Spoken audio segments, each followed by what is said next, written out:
Welcome to today's program. The second generation of a successful diesel engine, the 3.0-litre V6 TDI, is on everyone's lips. The high-volume engine is installed in the Audi A4, Q5, Q7 and A8. It features the latest diesel technology with a piezo common rail system, a low-emission engine with low fuel consumption. This is achieved by using up to 2,000 bar of rail pressure and consistent thermal management, as well as by optimizing friction and employing the start-stop system and recuperation. I'd like to welcome Wolfgang Mattes from Audi Service Training. Hello, Petra. What will we be talking about today? Auf jeden Fall die Änderungen, die gravierenden Änderungen. We'll be talking about differences between the first and second generation.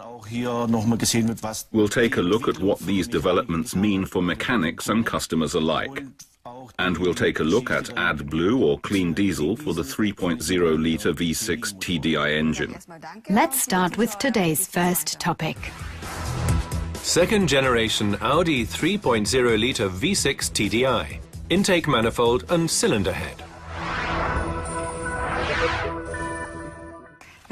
How do the first and second generation intake manifolds differ?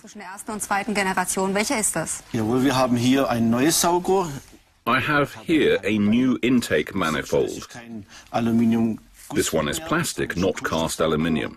Und das Gravierende ist eigentlich hier in dem Ansaugbereich. And there are no swirl flaps in the intake section. Hier drin. This means there are 2 less motors and 6 flaps, plus connecting rod, etc. Man hat das Ganze jetzt ersetzt, indem man hier alles. These have been replaced by this center-mounted swirl flap. Hier diese Tragklappe zentral verbaut hat. We have a graphic to illustrate this. Richtig, und die Grafik schauen wir uns mal kurz Here we can take a look inside the intake manifold. Die Möglichkeit, in das Saugrohr reinzuschauen.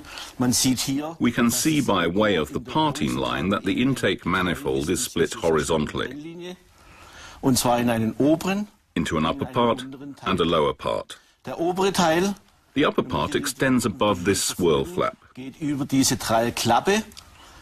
The flap replaces the 6 flaps that were previously here.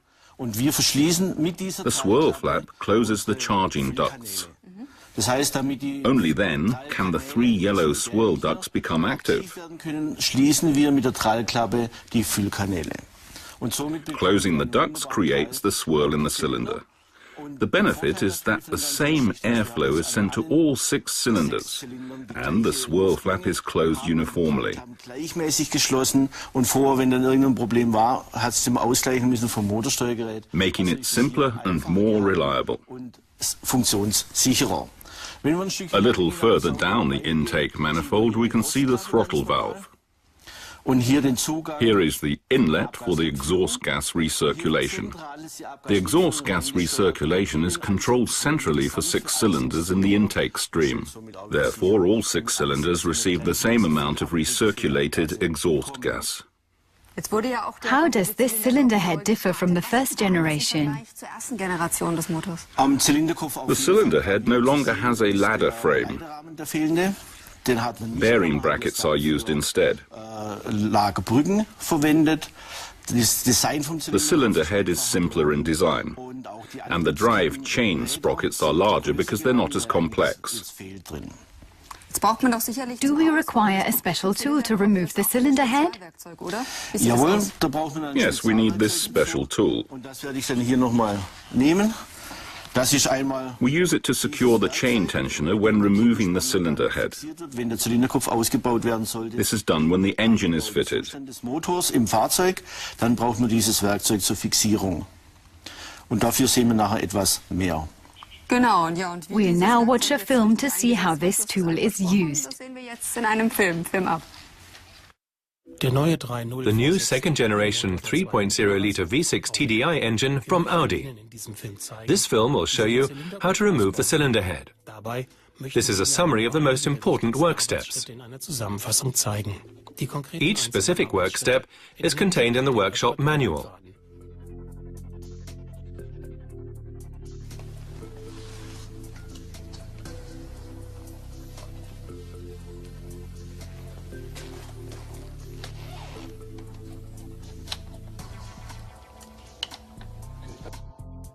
First, we remove the turbocharger as per the workshop manual.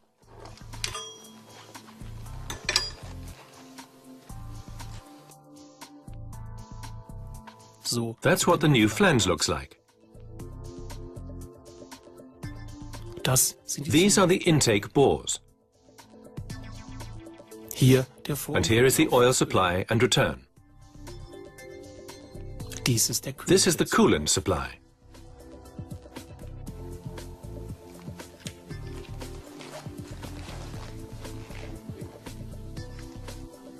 Now let's remove the intake manifold.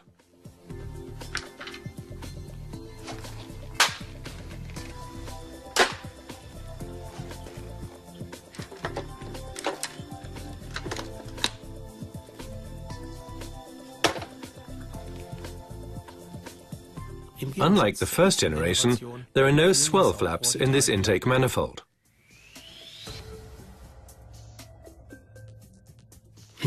The cylinder head cover can now be removed.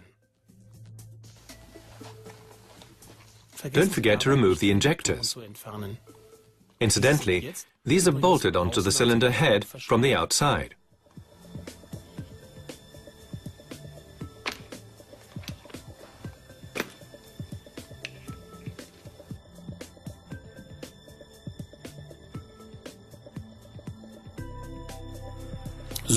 This is what the new cylinder head looks like. It's easy to see that the ladder frame is missing. There are now 4 bearing brackets on each that support the camshafts.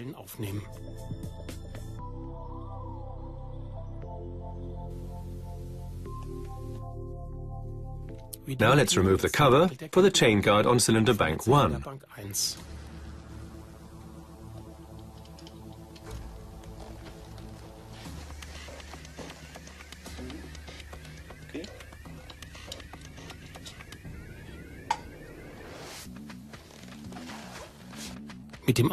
Use adjusting pin T40060 to specify the basic camshaft setting. TDC was found earlier using locating screw 3242. The new locking device for chain tensioner T40246 is now fitted. The short screws fix the chain guard housing, while the long ones fix the chain tensioner.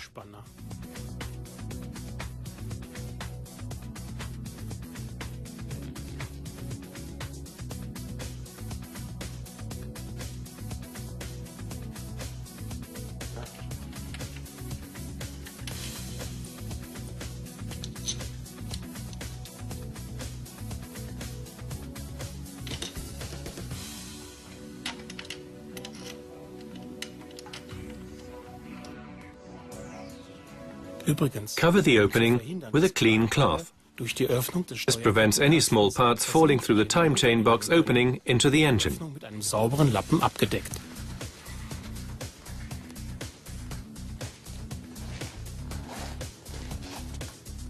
Remove the adjusting pin and undo the screws on the chain sprocket.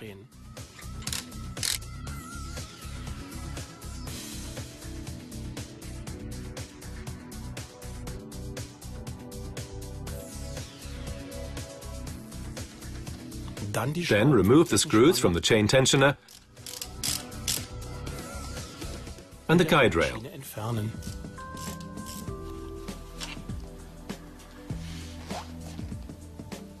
Remove the chain sprocket by pulling it forwards and place it to one side.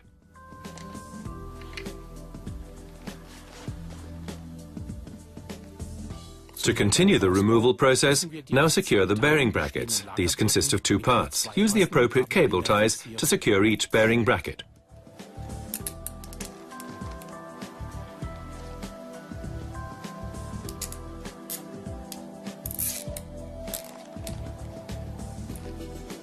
Now you can continue removing the cylinder head as per the workshop manual. Second generation Audi 3.0 litre V6 TDI, high pressure pump and chain drive. The high-pressure pump is now driven by the chain drive, not the toothed belt. What else has changed? Der Einbauort. The high-pressure pump is now installed behind on the chain drive. Weggewandert nach hinten an den Kettenantrieb. It used to be fitted at the front on the toothed belt. This eliminates the need for the toothed belt and the drive parts from the camshaft to the high-pressure pump. The high-pressure pump is installed using this special tool in the form of a rig pin. It intersects the chain sprocket from the high-pressure pump and prevents the chain and chain sprocket from falling into the chain box. We've prepared a film to explain this. Now we'll look at how to remove and install the high-pressure pump. It's been moved from the front of the engine to behind the chain drive.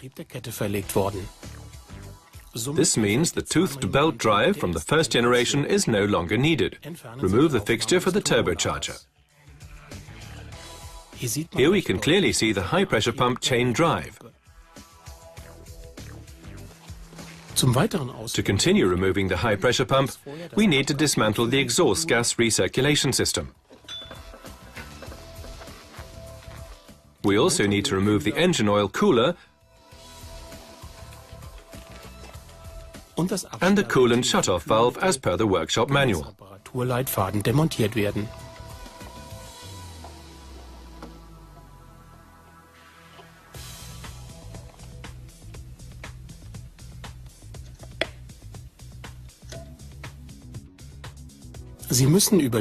Insert rig pin T40-245 into the oblong hole to prevent the high-pressure pump chain sprocket dropping down. The engine block has a borehole for this purpose. You can now remove the 3 fastening bolts for the high-pressure pump. Remove the high-pressure pump from its mounting.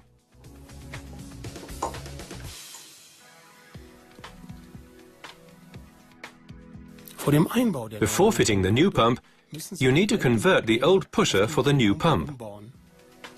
The fastening nut can be opened using the counterhole tool T40-248. Now remove the pusher as per the workshop manual.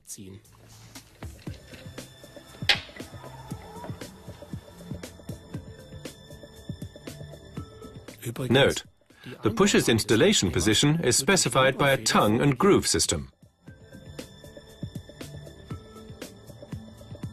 Please note the following as you continue to install the high-pressure pump. This recess in the pusher must match the dual toothing in the chain sprocket.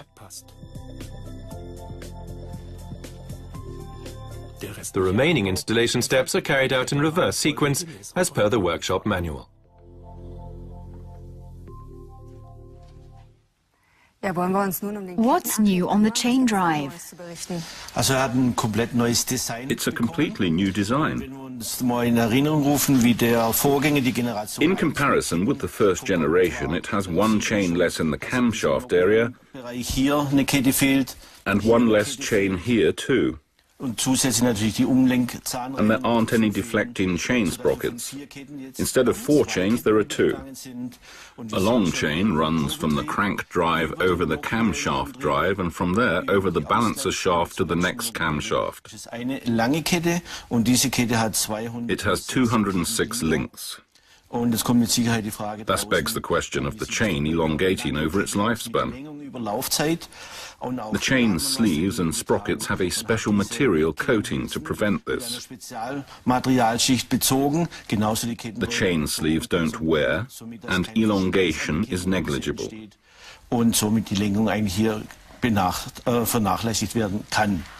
The second chain runs over the auxiliary drive, down over the high-pressure pump, and then over the auxiliary drive with the oil and vacuum pump.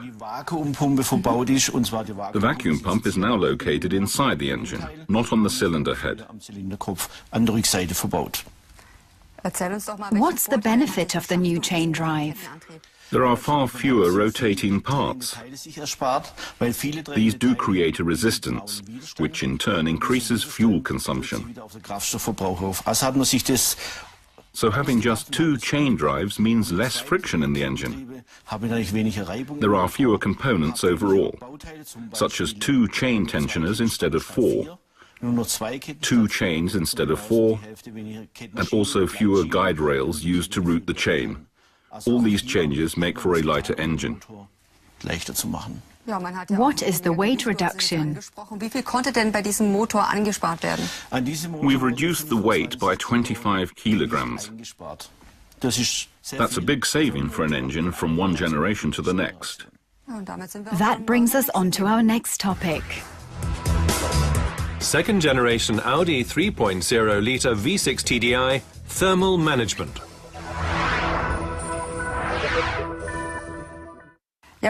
What do we mean by thermal management? Thermal management is becoming increasingly important in engine technology. We want to utilize temperatures where they're most needed. Vehicle heating takes top priority, for instance. All of the heat is fed to the heat exchanger inside the vehicle. The exchanger is then heated up very quickly. Maintaining the engine at a high temperature is also important, which is why we have a two-part cooling system. The light blue areas are for cooling the cylinder head. The dark blue areas are for cooling the engine block. It's split in two because there are two separate areas. The first via the characteristics thermostat.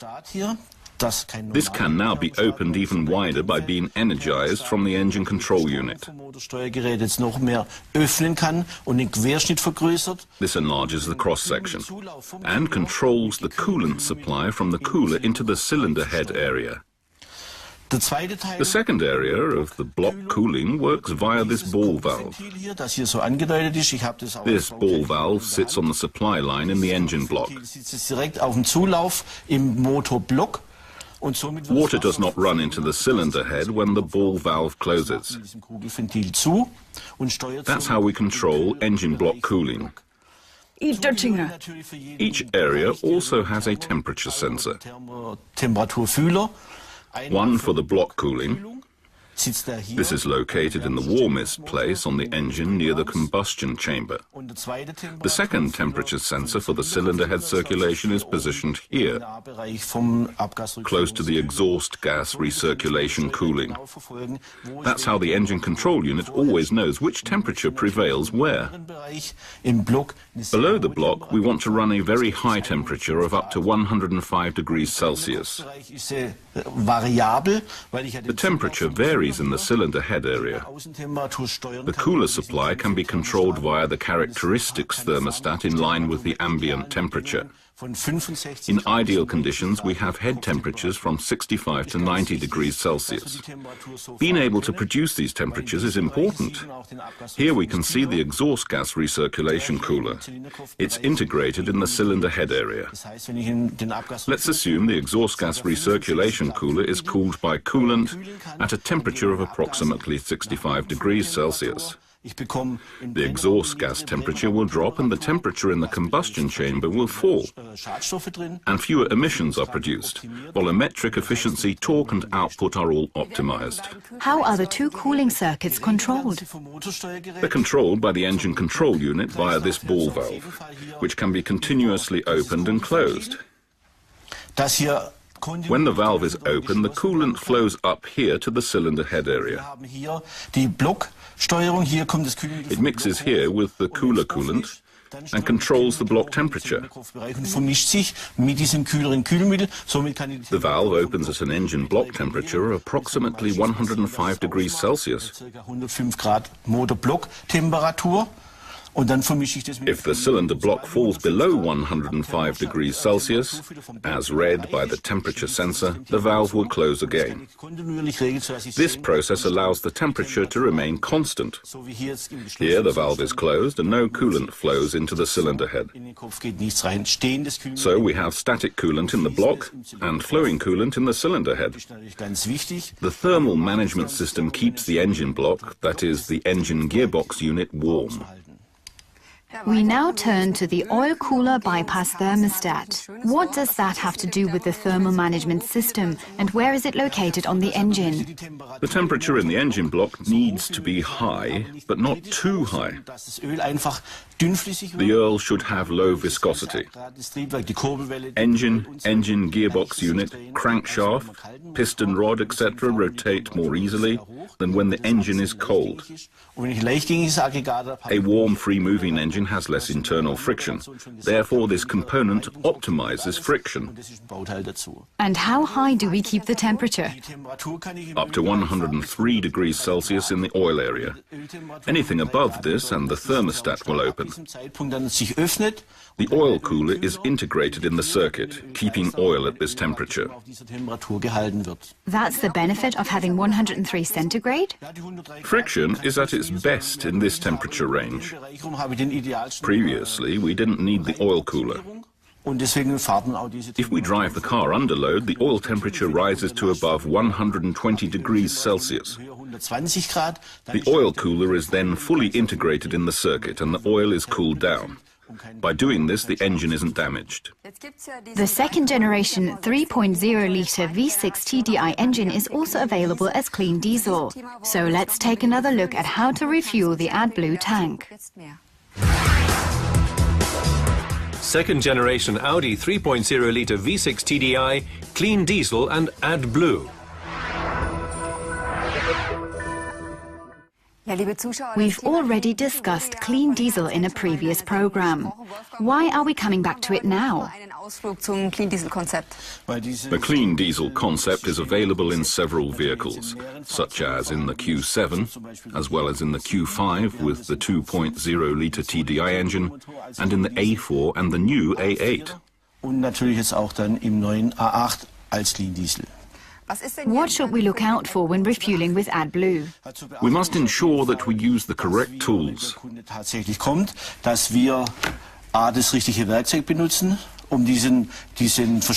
This key opens the lock on the AdBlue tank. This means there's no risk of confusion with the lock on the fuel tank.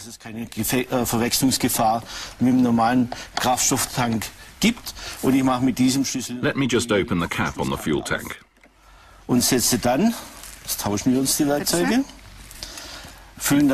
Then we add this bottle of AdBlue to the tank. It's half a gallon, about 2 litres. The bottle has a valve which seals it. This is the way that customers refuel AdBlue.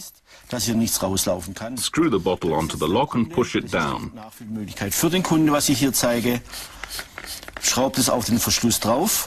Und wenn er es festgeschraubt hat, macht er nichts anderes als mit der flachen Hand hier nach unten drücken und öffnet jetzt den All the AdBlue runs into the tank. Und es läuft das ganze AdBlue in The tank vents into the bottle to prevent vapors from escaping. in die Flasche hinein, sodass keine Gase nach außen treten können oder sonstige Sachen nach außen treten können.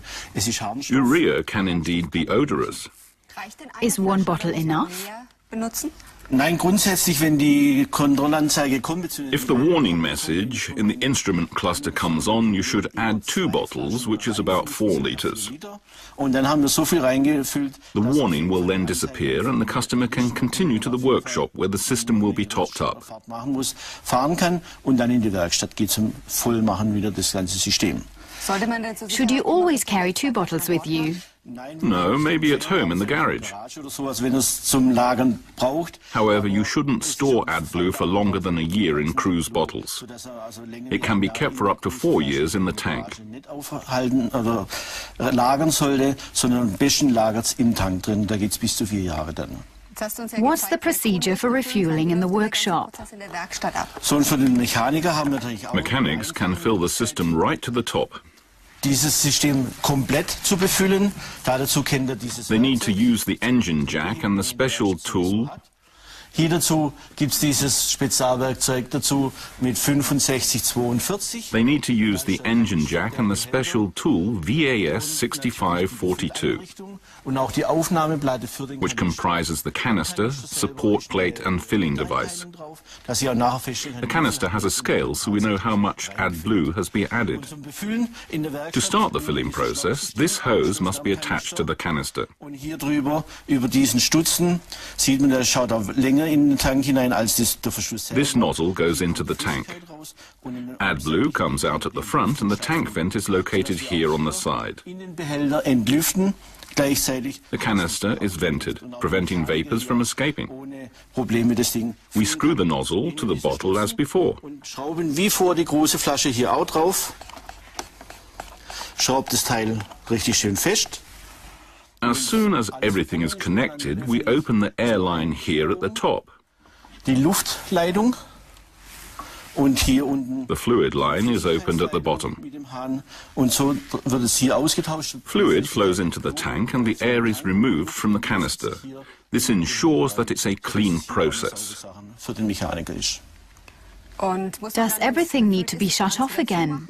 How long does refueling take? Das Ding gefüllt ist. When the tank is full, you will be able to see AdBlue in the tank nozzle. Und wenn keine Luft mehr nach außen And if no air can escape, no more fluid can enter the tank. sieht der Mechaniker dann hier, wenn hier nichts Once the fluid stops flowing, it will be clear that the tank is full. gefüllt, dann verschließt We shut off the lines and dismantle everything. und dann kann ich das Ding wieder abbauen. Und ist eine saubere Thanks to Sache. the longer nozzle, the fluid level lies below the opening, which means that nothing can escape. So läuft auch nichts mehr raus und gibt keine Versauerei oder sonstige Sachen im Bereich des How long does the entire process take? Aber das ist auf das, weil wir keine... As it's not a pressurized fueling process, it can take several minutes. Dass wir hier wirklich mit natürlichen Gefälle arbeiten. You need to ensure that the container is higher than the filling neck. Wir müssen eine The Überhöhung tank takes 23 liters. damit wir ein Gefälle haben, weil der Tank fasst 23 Liter und wir haben zwei Tanks. The tank at the top is active and the one at the bottom is passive. Rathaus. Der Passivtank, wo nur die Flüssigkeit praktisch mitgeführt wird, sitzt unten. The long line means it takes some time for the fluid to actually get to the passive tank. Wenn der Aktivtank runterläuft in den Passivtank. Es kann schon einige Minuten dauern. Ja, jetzt habe ich noch eine abschließende Frage an dich, Wolfgang, und zwar... Is there any supplementary literature on this subject? Ja. There's a self-study program 479, 479, which is about the second generation 3.0-litre V6 TDI engine. Und hier findet The program includes information regarding all parts, product innovations, designs and functions, and consolidates knowledge. sein Wissen vertiefen. Ja, dann sage ich ganz herzlich Wolfgang Matters from Audi Service Training, thank you for all this information. You can also find a theory test on today's program on the ATO platform. Goodbye, until next time. zur heutigen Sendung zu machen. Wir wünschen viel Spaß dabei, sagen danke für Ihr Interesse, bis zum nächsten Mal. Tschüss und auf Tschüss. Wiedersehen.